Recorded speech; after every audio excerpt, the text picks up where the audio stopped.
ধন্যবাদ। আসলে প্রত্যেকটা সভ্য সমাজের জন্যই এই ওয়েস্ট ম্যানেজমেন্টটা খুবই জরুরি। তো আমি এখানে উপজেলা নির্বাহী অফিসার হিসেবে যোগদানের পর থেকেই চিন্তাভাবনা করছি যে কিভাবে আমাদের বিভিন্ন বড়, বড় বাজারগুলি প্রাথমিকভাবে আমরা বাজারকেই টার্গেট করেছি। বাজারগুলির ময়লা বা বর্জ্য ব্যবস্থাপনায় আমরা কি উদ্যোগ নিতে পারি। এটা নিয়ে অনেক চিন্তাভাবনা করেছি, অনেক সুধীজন এবং অনেকের সাথে এক্সপার্ট যারা তাদের সাথে এটা নিয়ে এই বিষয়ে কথাবার্তা বলেছি।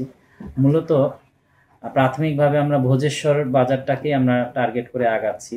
এখানে আমরা বর্জ্য ব্যবস্থাপনার জন্য একটা নির্দিষ্ট ময়লার ভাগাড় করা এবং আপনি যেটা বলেছেন যে খাল অবৈধভাবে দখল হচ্ছে, এখানেও আমরা উচ্ছেদের জন্য ব্যবস্থা নিচ্ছি।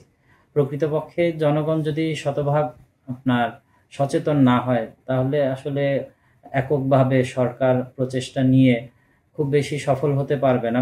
বর্জ্য ব্যবস্থাপনায় আসলে নাগরিকের সমান মানে 50-50% স্টেক বলতে পারেন।